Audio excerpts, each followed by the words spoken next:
Vous venez de vous prononcer à l'occasion de ce second tour des élections régionales. Dans un moment de gravité, 13 novembre, 13 décembre, il y a un mois, jour pour jour, nos valeurs, notre démocratie, notre jeunesse, notre art de vivre étaient frappés par le terrorisme. Mais nous n'avons rien cédé. La campagne électorale a eu lieu. Chacun a pu exercer dans la sécurité cette liberté et ce droit qu'est le vote. Et vous avez été beaucoup plus nombreux encore à voter ce dimanche.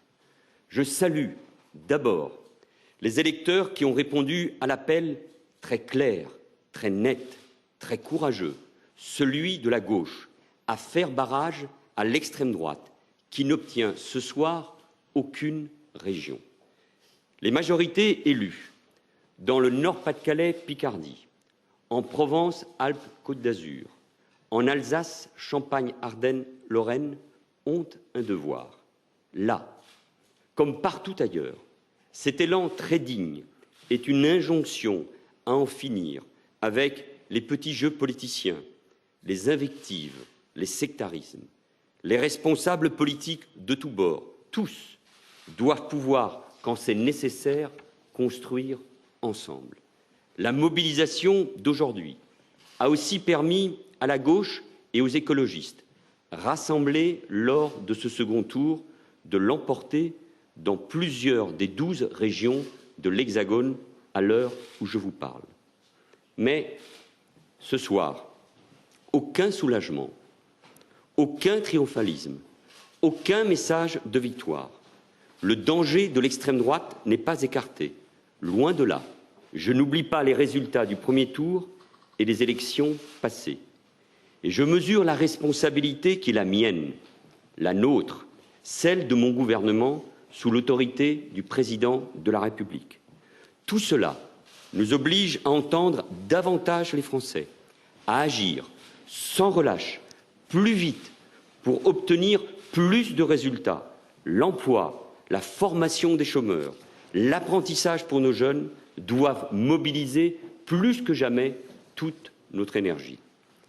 À celles et ceux qui ont choisi de faire barrage à l'extrême droite, mais aussi à celles et ceux qui n'ont pas voté, car ils n'y croient plus, nous devons apporter la preuve que la politique ne reprend pas comme avant. Montrer que nous sommes capables, en particulier à gauche, de redonner envie de voter pour, plutôt que de voter uniquement contre. Alors, une seule ligne de conduite pour rassembler les Français, la République.